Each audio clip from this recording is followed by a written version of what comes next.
إن علينا جمعه وقرآنه فإذا قرأناه فاتبع قرآنه ثم إن علينا بيانه صدق الله العلي العظيم. وقال النبي صلى الله عليه وسلم الماهر بالقرآن مع الكرام البررة أو كما قال النبي صلى الله عليه وسلم. صدر امم سلطان مدینہ، صدر امم سلطان مدینہ، وہ جس کے کفے پا کا پسینہ گل کڑے فردوس کی شبنم صلی اللہ علیہ وسلم. بندہ اور خدا سے واصل، خاکی اور انوار کا حامل، امی اور اسرار کا محرم صلی اللہ علیہ وسلم. راہ میں کانٹے جس نے بچھائے گالی دی پتھر برسائے. راہ میں کانٹے جس نے بچھائے گالی دی پتھر برسائے. ان پر چھلکی پیار کی شبنم صلی اللہ علیہ وسلم. حضرت صدر جلسہ، معزز اور محترم علماء کرام، محترم بزرگوں اور دوستوں، نوجوانان ملت اور بہت بڑی تعداد میں آئی ہوئی نیک مائیں اور بہنیں، اللہ کا لاکھ لاکھ کرم ہے، احسان ہے کہ اللہ تبارک تعالیٰ نے ہم سب کو اپنے اس محبوب ادارے جامعہ شرقیہ دارالعلوم اسلامیہ کے اس عظیم الشان جلسہ دستار بندی میں شریک ہونے کا موقع نصیب فرمایا. ماشاءاللہ اس مدرسے کا کارنامہ آپ نے دیکھا. 12 بچے قرآن کریم کے حافظ ہو گئے. کتنے بچے؟ 12 بچے قرآن کے حافظ ہو گئے. یہ جگہ میں یہاں بار بار آیا ہوں، شروع سے یہاں آیا ہوں، اور ماشاءاللہ ایسی شاندار ترقی کی طرف بڑھ رہی ہے اور یہ مدرسہ بڑھ رہا ہے کہ طبیعت دیکھ کر باغ باغ ہو جائے. مولانا عرفان صاحب نے صحیح معنوں میں اس جنگل میں منگل کر دیا. جنگل نام بھی ہے، اور جو آپ نے سنا ہوگا جنگل میں منگل، یہ کھیت تھا، یہاں ویرانہ تھا، جانور گھومتے تھے، کوئی دین کی بات نہیں ہوتی تھی. لیکن آج ماشاءاللہ یہ در و دیوار، یہ ذرے قال اللہ قال رسول کی صداؤں سے گونج رہے ہیں. اور دنیا کا سب سے بڑا کام قرآن کی تدریس، اس سے بڑھ کر دنیا میں کوئی کام نہیں ہے. الحمدللہ شان کے ساتھ اس مدرسے میں جاری ہے. اللہ تبارک تعالیٰ مولانا عرفان جو بہت ہی محنتی آدمی ہے، بڑے جذبے کے آدمی ہیں، اور آپ لوگوں کے لیے انتہائی قیمتی انسان ہیں. آپ حضرات روز دیکھتے ہیں ان کو، اس لیے ان کی قدر نہیں معلوم ہوتی، لیکن دیکھیے نا، سوچیے، غور کیجیے. یہ میں پہلے آیا تھا، بالکل کچا تھا، اینٹ کا بنا ہوا تھا اور کچھ بھی نہیں تھا. میں نے کہا ایک کمرہ ذرا سا بیٹھنے اٹھنے کے لیے بن جائے، تو ماشاءاللہ بیٹھنے ہی کے لیے نہیں، سونے کے لیے بھی اور شاندار رہنے کے لیے بھی کمرے بن گئے اور بنتے ہی جا رہے ہیں.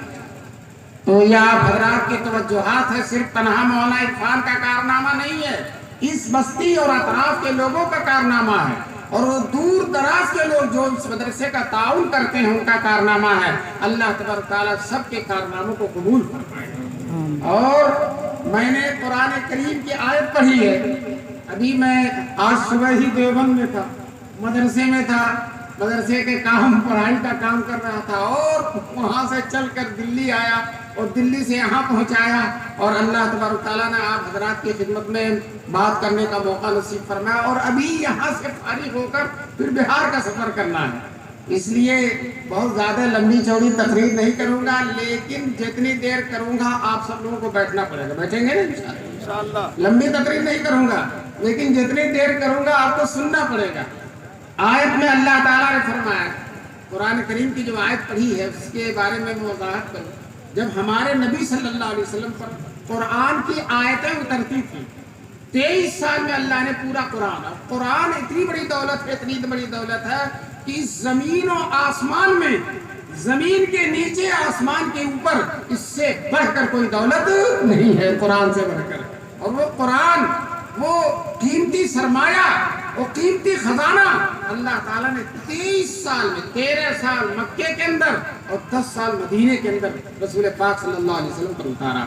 اور قرآن کی عظمت تھی، اس کی شان، اس کا رتبہ یہ تھا کہ جب حضور صلی اللہ علیہ وسلم پر قرآن جبریل لے کر آتے تھے اور قرآن آپ پر اتارتے تھے تو قرآن کا بوجھ دیکھو، جو آدمی کسی چیز کو جانتا نہیں ہے اس کو کچھ نہیں سمجھتا، اور جو جانتا ہے وہ اس کی عظمت کو پہچانتا ہے۔ حضور صلی اللہ علیہ وسلم سے زیادہ قرآن کو جاننے والا کوئی نہیں، تو حضور پر جب قرآن کی آیتیں اترتی تھی اتنا بوجھ ہوتا تھا، حضور تھک جاتے تھے، پسینہ پسینہ ہو جاتے تھے۔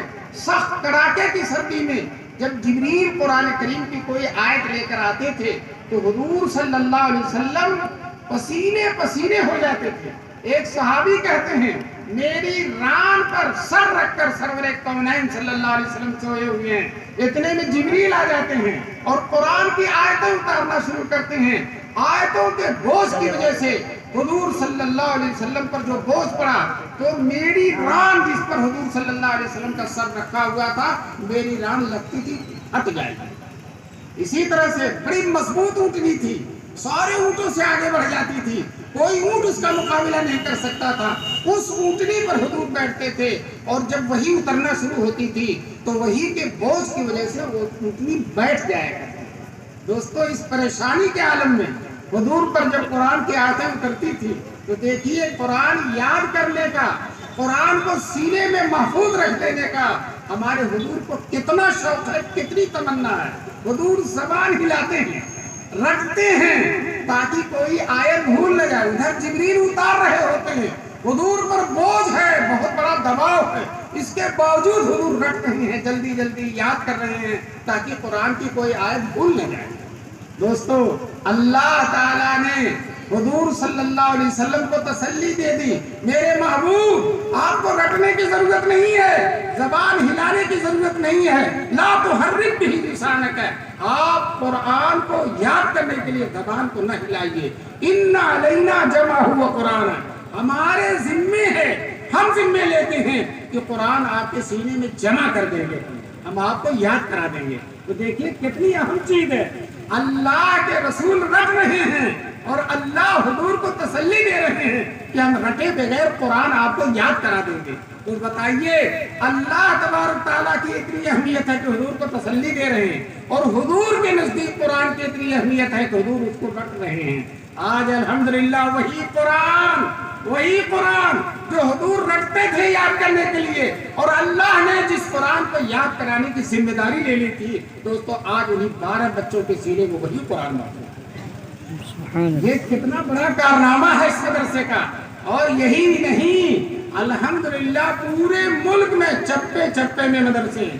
یہ سال کا آخر ہے، دستار بندیوں کا جلسہ ہو رہا ہے، کسی میں 5، کسی میں 10، کسی میں 20، کسی میں 50، اتنے حافظ ہو رہے ہیں۔ دوستو ایک طرف ہمارے اوپر مصیبتوں کی الغار ہے، پوری دنیا ہمیں مٹانے کے در پہ ہے، پوری دنیا میں ہمارے خلاف سازشیں چل رہی ہیں، اور دوسری طرف ہم اتنی مضبوطی کے ساتھ تیار ہو رہے ہیں کہ ہمارے بچے، چھوٹے چھوٹے بچے سینکڑوں کی تعداد میں، ہزاروں کی تعداد میں قرآن کے حافظ ہو رہے ہیں۔ بتاؤ کوئی سازش کرنے والا اس دین کو مٹا سکتا ہے جس دین کے ہر سال اتنے حافظ پیدا ہو رہے ہیں؟ مٹ سکتا ہے یہ دین؟ ہرگز مٹ نہیں سکتا۔ عیسائی ہمیں مٹانا چاہتے ہیں، پوری دنیا عیسائیت جو جس کی تعداد سب سے زیادہ ہے، ایک بھی انجیل کا حافظ نہیں ہے۔ یہودیوں میں پوری دنیا کے اندر ایک بھی توریت کا حافظ نہیں ہے، اور بھی کسی مذہب کی کتاب کا کوئی حافظ نہیں ہے، لیکن الحمدللہ ہمارے مذہب کی کتاب کے اتنے حافظ ہیں کہ کسی کمپیوٹر سے آپ اس کو گن نہیں سکتے، شمار نہیں کر سکتے۔ لاک ڈاؤن لگا تھا، سارا کام بند ہو گیا تھا، جہاز بند، ٹرین بند، حکومت کے دفاتر بند، سب کچھ بند ہو گئے تھے، لیکن دوستو قرآن کا حافظ ہونا بند نہیں ہوگا۔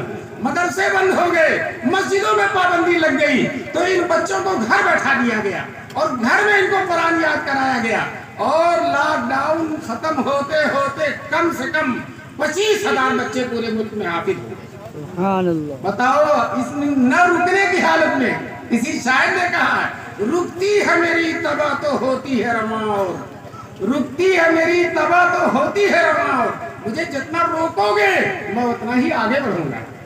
ہمارے دشمنوں کو اگر معلوم ہو جائے کہ ہماری سازش سے ان کا کوئی نقصان نہیں ہوتا بلکہ ان کا فائدہ ہوتا ہے تو وہ محنت کرنا چھوڑ دیں گے، اتنی محنت کرنا چھوڑ دیں گے۔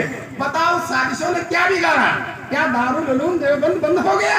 علماء پیدا ہونا بند ہو گئے؟ بہترین علماء تیار ہو گئے، بہترین حفاظ تیار ہو گئے، بہترین قاری تیار ہو گئے، ہو رہے تھے، آج بھی ہو رہے ہیں اور انشاءاللہ قیامت تک ہوتے تھے انشاءاللہ۔ ہمارے حضور صلی اللہ علیہ وسلم نے عرفات کے میدان میں دعا کی ہے، عرفات کے میدان میں ہمارے حضور نے دعا کی۔ دعا کیا کی؟ اے اللہ، کوئی ظالم و جابر، کوئی سرکش، کوئی خونخوار میری امت کو ختم نہ کر سکے۔ حضور نے دعا کی۔ ہم لوگ اپنے لیے دعا کرتے ہیں اور ہمارے حضور نے ہمارے لیے دعا کی۔ دوستو جانتے ہیں وہ دعا عرفات میں تو ہماری اور آپ کی قبول ہوتی ہے، تو حضور کی کیوں نہیں قبول ہوگی؟ حضور صلی اللہ علیہ وسلم کی دعا قبول ہو گئی، اللہ نے کہہ دیا میرے محبوب آپ کی دعا قبول ہے، اللہ نے فرما دیا میرے محبوب آپ کی دعا قبول ہے۔ تو جب یہ دعا مقبول ہے تو اس دنیا میں، اس ملک میں، چپے چپے میں دوستو کوئی رہے یا نہ رہے، ہم تو انشاءاللہ قیامت تک رہیں گے۔ یہ مدرسے رہیں گے، یہ دارالعلوم دیوبند رہے گا، یہ مظاہر العلوم سہارنپور رہے گا، یہ ندوۃ العلماء رہے گا، اور آپ کا یہ جامعہ شرقیہ اور ملک کے چپے چپے کے مدارس رہیں گے نہیں بلکہ بڑھتے رہیں گے انشاءاللہ، بڑھتے رہیں گے۔ آج اگر ملک میں 70,000 حافظ ہیں، آج اگر ملک میں 70 میں احتیاط کا سے زیادہ ہیں، تو آئندہ سال 60 نہیں ہوں گے، وہ 80 ہو جائیں گے انشاءاللہ، 85 ہو جائیں گے انشاءاللہ۔ رکتا نہیں کسی سے سیل رواں ہمارا، تھمتا نہیں کسی سے سیل رواں ہمارا، نہ اب تک 1400 سال تک تھما ہے، نہ آج تھمے گا، اور نہ انشاءاللہ قیامت تک تھمنے والا ہے۔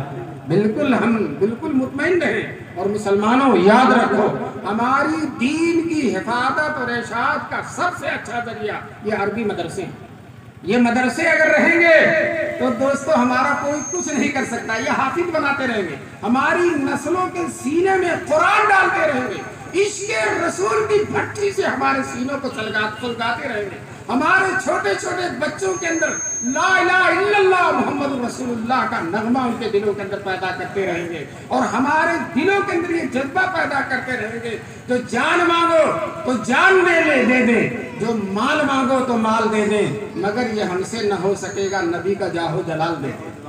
حضور کی شان میں، حضور کے عشق میں، حضور کی محبت میں پوری دنیا کا مسلمان سرشار ہے۔ چنانچہ مسلم تو مسلم، غیر مسلم بھی کہتے ہیں کہ یہ لوگ اپنے نبی سے بہت محبت رکھتے ہیں، اور انشاءاللہ یہ محبت جو ہم رکھتے ہیں یہ انہی مدرسوں کی برکت ہے، انہی علماء کی برکت ہے۔ یہ سیرت کے جلسوں میں ہم کو حضور کی سیرت بیان کرتے ہیں، حضور کے اخلاق بیان کرتے ہیں، حضور کے کردار بیان کرتے ہیں، یہ بتاتے ہیں کہ حضور صلی اللہ علیہ وسلم جب کسی سے ملتے تھے تو مسکرا کے ملتے تھے، حضور جب کسی سے ملتے تھے تو مسکرا کے ملتے۔ بتائیے حضور اتنے حسین و جمیل، چاند سورج سے زیادہ خوبصورت، دانت اتنے حسین نبی پاک صلی اللہ علیہ وسلم کے کہ آپ اگر مسکراتے تھے تو دانتوں کا عکس دیوار پہ پڑتا تھا، اتنے حسین و جمیل۔ دوستو حسین و جمیل دانت جب حضور کوئی بھی آدمی، کوئی چھوٹے سے چھوٹا، غریب سے غریب، معمولی سے معمولی آدمی بھی اگر آ کر حضور سے مصافحہ کرتا تھا،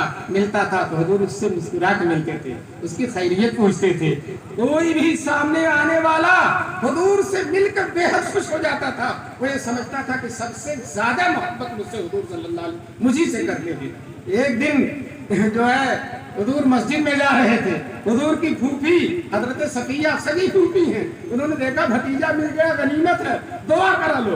چنانچہ انہوں نے کہا بھتیجے دعا کر دو کہ اللہ مجھے جنت دے دے، اللہ مجھے جنت، آپ کی بوڑھی پھوپھی کو جنت دے دے۔ حضور صلی اللہ علیہ وسلم کا مزاج مبارک مزاح کرنے کا تھا، لوگوں کی طبیعت کو خوش کر دینے کا۔ حضور نے اپنی پھوپھی سے کہا پھوپھی بوڑھی عورتیں جنت میں نہیں جائیں گی، بوڑھی عورتیں جنت میں نہیں جائیں گی۔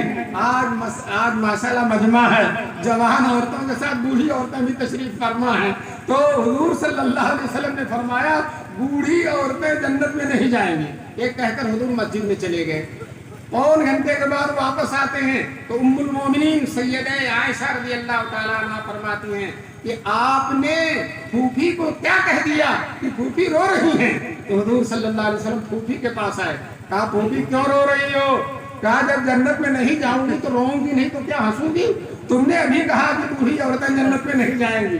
اب دیکھیے حضور نے ان کا دل خوش کر دیا. کہا پھوپھی یہ 70 سال کی بوڑھی ہو کر تو جنت میں نہیں جاؤ گی، 35 سال کی جوان ہو کر تم جنت میں جاؤ. دوستو دیکھیے کس طرح سے اخلاق کے ساتھ پیش آتے تھے. بہت سے لوگ عشق رسول کا دعویٰ کرتے ہیں، حضور کی محبت کا دعویٰ کرتے ہیں اور حضور کا اخلاق اپنے اندر نہیں رکھتے. آپ اگر حضور کی محبت رکھتے ہیں تو آپ کو حضور کے اخلاق رکھنا پڑے گا. بلا حضور کے اخلاق کے اپنے اندر پیدا کی ہوئی حضور کی محبت کامل نہیں ہو سکتی.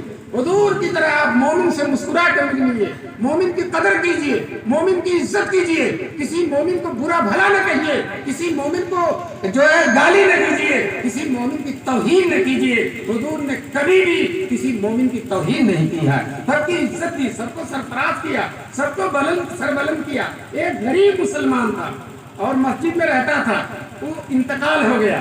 رات میں صحابہ نے اس کو دفن کر دیا کہ یہ تو بہت غریب ہے، حضور کو کیا خبر دیں. حضور نے صبح فجر میں نماز پڑھی، نماز کے بعد فوراً سوال کیا کہ فلاں صاحب کہاں ہیں. آپ حضور نماز میں تشریف لاتے تھے تو ایک ایک نمازی کو دیکھ لیتے تھے.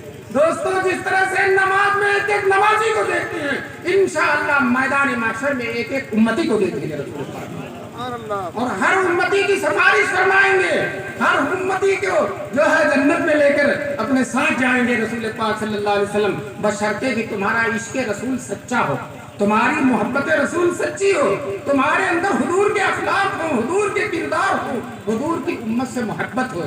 دوستو حضور صلی اللہ علیہ وسلم نے جو حقوق بتلائے ہیں ان حقوق کی بھی رعایت کرنی ہے. عرفات کے میدان میں اللہ کے رسول صلی اللہ علیہ وسلم نے تقریر فرمائی. ایسی تقریر تھی کہ یہ دنیا جب سے بنی ہے اور جب تک ختم ہوگی اس سے بہتر کوئی تقریر نہیں ہوئی. اس سروئے زمین پر ساری انسانیت کے قیامت تک کے حقوق بتلا دیے. اس میں حضور نے عورتوں کے بھی حقوق بتلائے. مردوں سے کہا یہ عورتیں کمزور ہیں، یہ اللہ کی ضعیف بندیاں ہیں، اپنے ماں باپ کو چھوڑ کر تمہارے گھر پر تمہاری محبت میں پڑی ہوئی ہیں، تم ان کے ساتھ اچھا سلوک کرو، جو خود کھاؤ ان کو کھلاؤ، جو خود پہنو ان کو پہناؤ، ان کو مارو مت، ان کے دل کو زخمی نہ کرو، ان کے دل کو تکلیف نہ پہنچاؤ. اور حضور کے الفاظ ہیں استوصوا بالنساء خیرا، اے مردو میری وصیت قبول کر لو عورتوں کے بارے میں، میں وصیت کرتا ہوں تم سے. بتاؤ حضور نے وصیت کیا ان عورتوں کے بارے میں، ان عورتوں کو وصیت کر کے حضور نے زمین سے آسمان تک پہنچا دیا ہے. اب مرد صحیح معنوں میں وہی مرد ہوگا، وہی مسلمان ہوگا جو عورتوں کے ساتھ اچھا سلوک کرے گا.